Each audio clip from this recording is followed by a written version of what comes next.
Hey guys, it's Steve for CollectorMania. We're continuing our 32 series. We're on to, I guess, Bant-Black with Atraxa, Praetors Voice. A lot of people have talked about this card. It is essentially Wizards saying, hey, play Super Friends or Infect or +1/+1 counters. It's tailor-made for that. I mean, there's not a whole lot of ways to look at this card otherwise. I know it's a great Voltron commander as well, just because of the myriad of abilities on it. I mean, it's a 4 cost, so Bant-Black, of course, a legendary creature, Angel Horror, which is an awesome creature type, by the way. Flying, Vigilance, Death Touch, Lifelink. Like, oh man, that's keyword soup right there. Then it also has the added ability of, at the beginning of your up or your end step, Proliferate. Now that's absolutely bonkers. Wow, I'm happy they made this thing cost 4 colors, because otherwise this card would be a menace. It's of course a 4/4 as well, so no matter what with this commander, you're just doing right. You play it, it doesn't matter if you're swinging, blocking, whatever. It's always going to be in your favor. You're always either going to gain life or destroy something that you don't want to be on the battlefield anymore. And once again with the Proliferate, it's just, yeah, it's broken as heck. So with that type of effect, I decided to go Super Friends. This is my 3rd iteration of building Super Friends, and this is probably the most effective version I've ever had. I've gone all the way from 2 color to 5 color, and I think 4 color is a good place to be. I do wish I kind of had red sometimes, you know, just for some of the Chandras and stuff like that, but can't have everything. So with that, I really wanted to feature pretty much every Planeswalker in this breakdown. I know usually I pick and choose some, but I feel like my choices here were super important, and it took me a long time to get to this finalized list, so just bear with me here. I hope this video is not like 25 minutes long, but if it is, I hope you stick around. First up, we've got Ashiok. This guy is really effective just to get him out there, and honestly, he's a decoy. You want him to just get swung at, because you don't care. Like, you're not trying to play other people's creatures, you're just using him for disruption. That's the way that I look at him. And his +1 ability essentially has that. Exile the top 3 cards of target opponent's library, and then, yeah, cut, dry, simple. I mean, I have used the -X where you put a creature card with converted mana cost X or less, exile the Ashiok Nightmare Weaver onto the battlefield under your control. So that has become relevant, especially with like Eternal Witnesses and stuff like that. And you know, sometimes you just need a blocker. But like I said, mainly he is there as a smokescreen. So that's Ashiok. Then we've got Jace Beleren. This guy has been in Commander forever. He's a really cool card.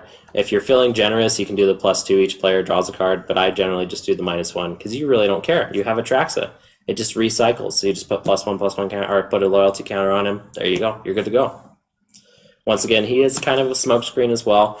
Just because he's a lower cost Planeswalker that you get out there first, people waste all their resources trying to get rid of him. Or they don't because you're being generous. And then we've got a Johnny Steadfast. Key in this type of deck. He has a bunch of abilities that just work with what you're doing. He makes your Atraxa 1 bigger, you know, on the swing. So his +1 is until end of turn up to 1 target creature gets +1/+1, gains first strike, vigilance, and lifelink. So it's kind of doubling up on a few of those keywords, but it does make her +1/+1. The thing we're after, though, is the -2. Put a +1/+1 counter on each creature you control and a loyalty counter on each other Planeswalker you control. So if you have enough of them out there, I mean, this guy is absolutely insane. And then, you know, there's a few ways that we'll get into that can absolutely break this. -7 is also pretty broken. You get an emblem with, if a source would deal damage to you or a Planeswalker you control, prevent all but 1 of that damage. So, yeah, that can get pretty busted. I will kind of throw in a caveat here. The idea of this deck is to get to as many emblems as you can, which is not usually what I do with Planeswalkers. So they are all kind of tailor-made for this, or put in here for that. Okay, and then we got Dovan Bane. Now, this is a new Planeswalker. Honestly, I might mainly use it for its gain 2 life and draw a card. Really good way to just bolster your hand. But the +1 isn't bad either. -3, -0, activated abilities can't be activated. So you just choose a creature, shuts them down. The emblem is really what you're after here, though. You get an emblem with your opponents can't untap more than 2 permanents during their untap steps. So you can kind of just see how it just starts stacking up. And that's how Planeswalkers should work, because they are easy enough to deal with when there's just 1 of them, but when there's like 3 or 4 just activating each turn, I mean, you're essentially like, I don't know, 5 players at that point. You know, that's pretty crazy. Then we've got Garrett Wilde Speaker. Of course, we're using him for his, you know, untap 2-target lands ability. I have made elephants before, or beasts, I guess they are. You'll never do the ultimate on this guy. I will say that. Unless, I guess, you're only 8 points away, or 7 points away from finishing somebody off with Atraxa, which I've never been at. So, anyway, there's that guy. Then we've got Jace, Architect of Thought. He's not only great for his... Essentially, like, if somebody has an army of 1/1s, you can shut them down with that -1/-0. So that's pretty cool. But the key ability here is the -2. The, like, mini Factor Fiction works great. Finding the planeswalkers you want. The emblem, or the ultimate, I guess it's not an emblem, is pretty cool. It's not usually something I strive for with this guy. I think mainly I just -2, -2. And then if he's at 1, I just +1 and -2 him again. So really cool card, though. Then we've got Cure the Crashing Wave. This chick is basically in here for the ramp factor. So the draw a card, you may play an additional land this turn. That's her -1. There are a few other things you can do with it. You can protect, you know, others. Her +1 is until next turn. Prevent all damage that would be dealt to and dealt by target permanent opponent controls. So not bad if somebody has a huge threat on the board that is taking down your planeswalkers or whatever. So there's that. Then we've got Narset Transcendent. This is board wipes deck. There are a ton of board wipes in here, and it's really cool to give them rebound. Just cast them the next turn. Because then people just have no opportunity to set up again. So, like, I've done Terminus before, and that is just backbreaking. Because it's just like, well, good luck, guys. Terminus, yeah. So that's mainly what she's in here for. Her +1 isn't bad, and her -9 is, really cool, actually, but you're rarely going to get there because it is, you know, you're using the -2 so often. So then another favorite here, we've got Tamio, Field Researcher. This card is just good no matter what situation you're in. As long as Atraxa is on the board, or even if Atraxa is not on the board, you just use that +1, and then you just choose 2 creatures. Even if they're swinging at you, you're drawing the cards. It doesn't matter. Like, you're getting card advantage either way. Her -2 isn't bad too. Tap up to 2 target non-land permanents. They don't untap during their controller's next untap set. So it's just like old Tamio, but worse, but better at the same time. Then the emblem is draw 3 cards. You get an emblem with you may cast non-land cards from your hand without paying their mana costs. Yeah, yeah. I've had that one go off several times, and it will just win you the game. So. And then we've got Johnny, Mentor of Heroes. He's 5 costs. He is mainly here for his +1 that lets you look at the, let's see, top 4 cards of your library. You can choose a Planeswalker, creature, or aura from it. Obviously, we're looking for Planeswalker. The other 2 are just kind of misses in this deck. There's no creatures in the deck, and there's no auras in the deck, so there's that. The other abilities, you gain 100 life. Sometimes that can be cool. The +1 distribute 3 +1/+1 counters among 1, 2, or 3 target creatures you control. Really, the only creature you have is Atraxa, which it does benefit because you can just proliferate that +1/+1 counter, so it's not completely dead. But yeah, mainly you're just using it for the or I guess the looking. Then we've got Liliana Vess. Mainly here for the -2, search your library for a card, then shuffle your library and put that card on top of it. But the put all creature cards in all graveyards into play under your control can definitely be really good too. So I've never really used the +1 unless I'm just bringing up her loyalty, of course, but we'll see. Then we've got Nyssa, Vital Force. And really what she's in here for is the -3. Return target permanent card from your graveyard to your hand. Obviously, a lot of people are going to be gunning for your key planeswalkers, so she's just really good to throw down and just do that. Her ultimate really isn't that hard to get to either, so like you just play her at +1, then let Atraxa do her thing, and then you get to keep her next turn and activate her ultimate, so that's pretty good. I guess I should read the ultimate. Her -6 is you get an emblem with whenever a land enters the battlefield under your control, you may draw a card. So yeah, you're playing lands, so you're going to draw cards. Okay, and then after that we've got Ob Nixilis Reignited. Another good way just to fill your hand. You may draw a card and lose 1 life, so Phyrexian Arena on a creature. -3 is also really relevant, just destroy target creature. And then the -8, target opponent gets an emblem with whenever a player draws a card, you lose 2 life. So your opponent's going to start losing life for the amount of cards that they draw. I rarely ever use that, mainly it's for the first 2 abilities. And then we've got one of my favorites, and that's Tamio the Moon Sage. Fun little side story here. I remember many moons ago, I bet my wife that I would eat a whole thing of wasabi, and then she would get me this card. So I ate the whole thing of wasabi, and she got me this card. I got a foil one too, so yeah, I'm pretty hyped about that. So anyway, 5 cost, +1 target permanent, or tap target permanent. It doesn't untap during its controller's next untap step. Like, that ability is absolutely insane. It'll shut down many things, many threats. -2 I've used more times than I can even talk about. Draw a card for each tapped creature target player controls. There are a lot of things in here like Arachnid Genesis or Fogs or whatever, so you just Fogs the turn before and then just -2 after that, and you're just like, well, I'll just draw 12 cards. Whatever. The -8 is really what you're after here, though. You get an emblem with you have no maximum hand size, and whenever a card is put into your graveyard from anywhere, you may return it to your hand. So yeah, this deck really likes that ability because you can just, ultimate your planeswalkers without any care. You just get it right back to your hand. I remember when I used to play this in Brago, I had like several emblems from the same planeswalker. So yeah, it gets busted as heck. This card is great. I really hope to see Tamia more in the future as well. We'll see though. They did give her a second card, which I'm super happy about. So, and then we've got Tezzeret the Seeker. This is a key card. If I guess want to feature any planeswalker out of all of them, this guy helps you set up immensely. This will go grab you your Chain Veil, and that is what he is in here for. You just -4 and you don't care. If you already have your Chain Veil, there's a million other things you can get, like your Ensnaring Bridge or your Thopter or Topo Orb, sorry. I mean, yeah, I used to have a Meekstone in here as well, which I think Meekstone's actually going to make it back into the cut just because it's so good. Like, it shuts down so many decks.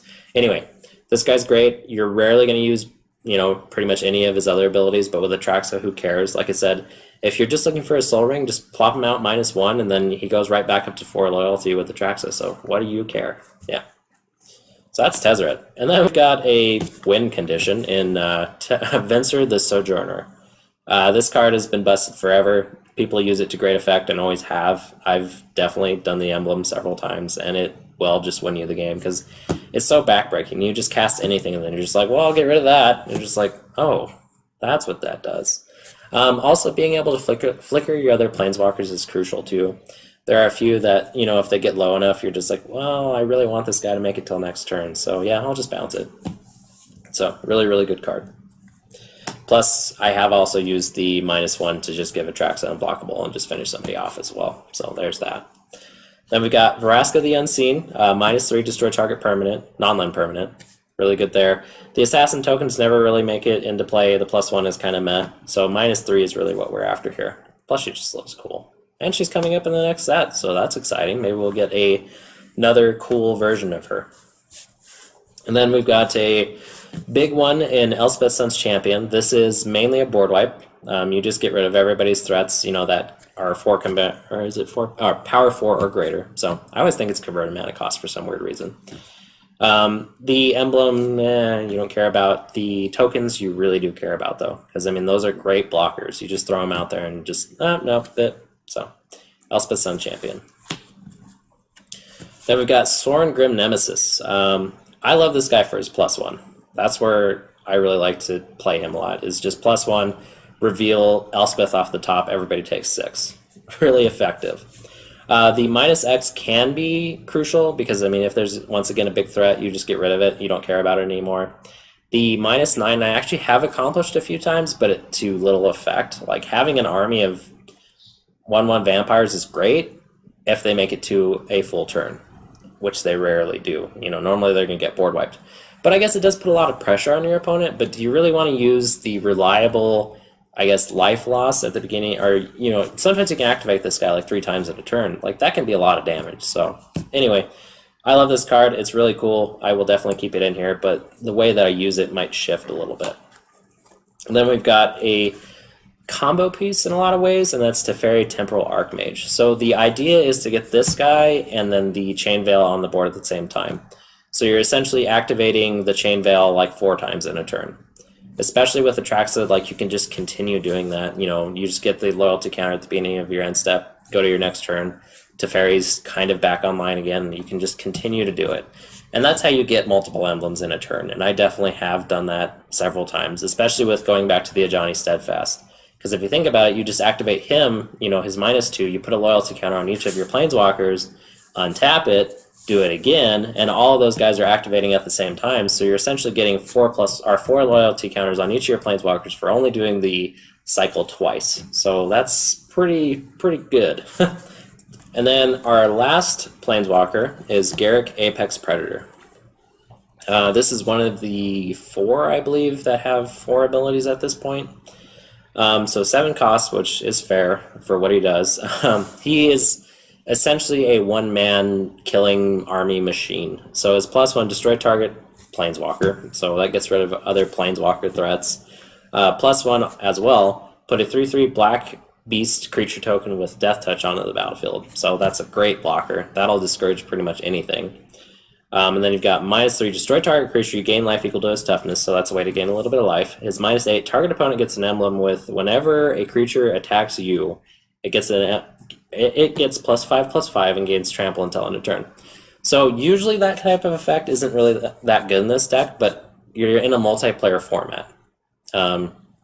So this is not only buffing your Atraxa, which is the only creature you're going to be swinging with, or maybe your tokens, but it's buffing everybody else's creatures too. So if there's a menace on the table, you can pretty much handily deal with them, and you can almost play politics with this card as well. So really cool card. I'm happy I put it in here. It's an interesting one. I hope to see Garrick here soon in the story as well, because I think he's got a very good untold story that we're going to get to eventually. An axe to grind? Yes, an axe to grind, as Eric would say. So, I know that was a lot to take in, guys, and we're basically just halfway through this deck at this point. So, let's kind of speed into our artifacts here. A few of these we kind of already touched on. Temporal Orb is a big one. You really just want to get those ETBs shut down because you don't care about them at all. You just do not care. So shutting down like those Eternal Witnesses, those pretty much anything, you know. Yeah, even like Wood Elves, like early game, you just like, whatever, he's there. He's a 1/1, nice, okay. So, crucial. Then we've got the key card, like I already talked about, the Chain Veil. And I'll read this for you just because it's so wacky. So, it's a legendary artifact for 4. At the beginning of your end step, if you didn't activate a loyalty ability of a planeswalker this turn, you lose 2 life. So there is a downside. Pay 4 and tap. For each planeswalker you control, you may activate one of its loyalty abilities once this turn, as though none of its loyalty abilities have been activated this turn.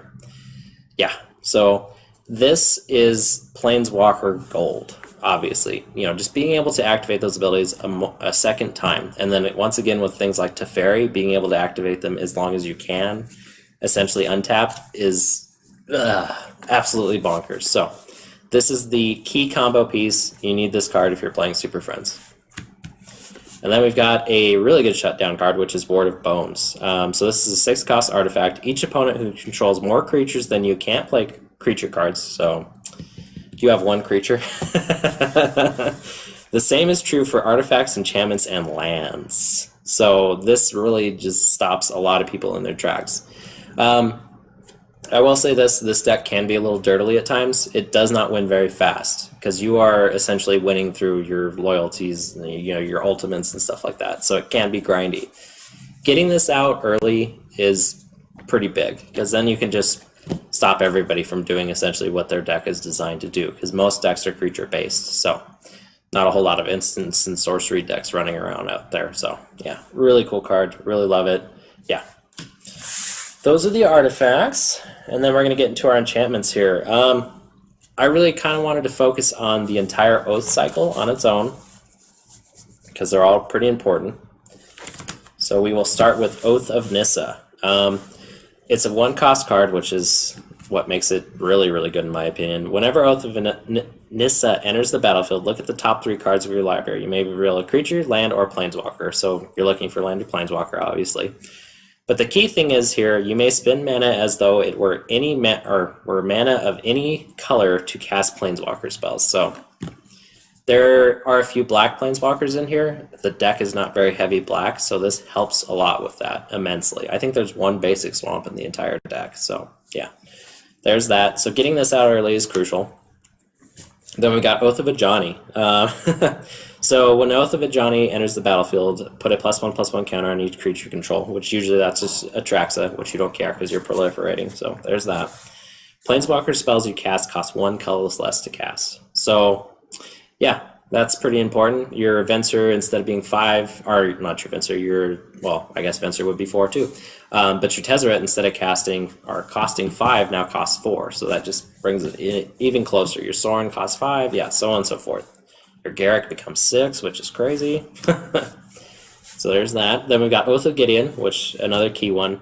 When it enters, it gets you 2 white core knight ally guys, whatever. That's not important. Token's good for blocking. That's about it. Each planeswalker you control enters the battlefield with an additional loyalty counter on it. So that's really crucial with like your Teferi, because now all of a sudden you can activate that ability more and more times. So there's that. Then we've got Oath of Jace. When it enters, you draw 3 cards and discard 2 cards, so a little bit of loot. And then at the beginning of your upkeep, scry X, where X is the number of planeswalkers you control. So that's what we're really after here. Just, I mean, think about it. You have 3 planeswalkers on the board. Now you're getting to see your top 3 cards and put them wherever you want. So, well, not wherever you want, but you know what I mean. And then a card that I've used to great effect, because it's basically a flesh bag Marauder, is a Oath of Liliana. Enters the battlefield, each opponent sacrifices a creature. Yeah, even opponents, so you can keep your Atraxa. You don't even care. At the beginning of each end step, if a planeswalker entered the battlefield under your control this turn, put a 2/2 black zombie creature token on the battlefield. So it's just all upside here. Play any planeswalker you want, and all of a sudden you've got a token to block with. So that's the Oath cycle. Those are the 5 that I have. I'm waiting for them to just print more. Like, I'm hoping for an Oath of Tamio at some point. That would be totally awesome. But yeah, obviously the only one I'm missing is the Oath of Chandra, just because I can't play it. I don't think I would play it either. It's not that good compared to these ones. These are all really good. So, okay. So moving on from that, we have 2 other big enchantments. First is Spreading Plague. This card is crazy good. I have a friend that actually has a Erebos, just you can't have creatures deck, and it's right in there, and it just makes sense in this type of deck as well. So essentially it says whenever a creature comes into play, destroy all other creatures that share a color with it. They can't be regenerated. So if you think about it, Atraxa is now essentially a board wipe. Yeah, you're going to miss the red creatures, but how many people are just playing straight red creatures at this point anyway? And really, do you care about that much? Because you're going to block or destroy most of them other ways anyway. So really cool card. The awesome part is that even after you board wipe, you get to keep the Atraxa for the rest of your turn, so then you proliferate and you don't care. So really cool. Love it. Unless somebody, I guess, flashes something in or something. Anyway, cool card. Highly recommend it, especially for a deck like this. And then we've got Sandworm Convergence. So this is a newer card. Costs 8. Creatures with flying can't attack you or planeswalkers you control. So that's really cool. It's a way to just prevent all that damage. But it also has, at the beginning of your end step, create a 5/5 green worm creature token. So a good way to just generate things to punch through and kill somebody with. So that is our enchantments. We'll move right along to instant speed spells here. We've got 2 that I wanted to feature. First was Arachnid Genesis. I know we've already talked about this before, but it is really, really good. Especially if somebody's just trying to finish you off, they swing with their entire team, and then you just make a bunch of spiders. So now you've got blockers for days, and you just don't care. They've got their 1/2s with reach, I believe. Yeah, so really cool. I'll read the card for you just because it's kind of cool. So put X 1/2 green spider creature tokens with reach onto the battlefield, where X is the number of creatures attacking you. Prevent all combat damage that would be dealt this turn by non-spider creatures. So I guess if you're playing against like Ishkana or something like that, this isn't as great, but really, how often are we doing that? So, really cool card. Then we've got Slumgar's Command. I love modal cards, so this is probably one of my favorites. Choose 2, counter target non-creature spell, return target permanent to its owner's hand. Target creature gets -3/-3 until end of turn, destroy target planeswalker. So, a lot of really good modes that all really work. Countered so many Cyclonic Rifts with this, so really cool card. And then on from instance, we've got our sorceries, which I wanted to feature some board wipes and then a really good ramp card. So first up is Hallowed Burial. Once again, we have Atraxa and that's it, and we don't care about just throwing her back in the command zone. So just essentially burying everybody else's creatures and not letting them have graveyard or anything like that is really important. So you'll see a theme here. So that's the first one. Akroma's Vengeance. This hits everything but Planeswalkers, essentially. So really cool card. You can cycle it if you don't need it. I usually do early. Destroy all artifacts, creatures, and enchantments. Really cool card. We've got Terminus. Just like Hollow Burial, just puts all the creatures on the bottom of their libraries. It can also be Miracled, which is really cool. So those are the board wipes. And then we've got a Verdant Confluence. Early game I use this for ramp. Late game I usually use this to return a bunch of permanents from my graveyard to my hand. So really cool. Really awesome card. Once again, I love modal cards. So those are our sorceries. And then after that we've just got 2 feature lands. Once again, sorry. I know this has been a long video. There's a lot to talk about. First up is Alchemist Refuge. Really good way just to flash in a Planeswalker. You know, at the end of somebody's turn, say you're just holding up control like Slumgar's Command, waiting for something to happen. You just throw this in there really quick, and then, yeah, you just flash whatever you want in. And then also we have a Maze of Ith. I don't have this card in a lot of my decks, surprisingly, but in this one I think it's super important to just be able to stop attackers. The deck is really good at getting people down to having like 1 or 2 creatures. So at that point, having a Maze of Ith on board is really, really effective, just because usually there's only 1 or 2 that are actually threats to you, and you can usually use like your hand to deflect one of them and then use this to deflect the other. And honestly, a lot of people forget this is even there. I mean, I've even had several turns in a row where people have forgotten this is there, and it's just like, how did you do that anyway? I don't know. So anyway, I need like to, I don't know, like I need to drink a gallon of water now. I know I've been talking for what, how long is this one now, Eric? 27 minutes. Ooh, we've been here for a while. Sorry, guys. That is Atraxa. I absolutely love this deck. I recommend building it. If you don't have a Super Friends deck, give it a shot. It is an amazing way to play. Really grindy once again, but it is a lot of fun. So once again, you can check the tapped out list for the full breakdown, and we will see you next time, guys. Thanks.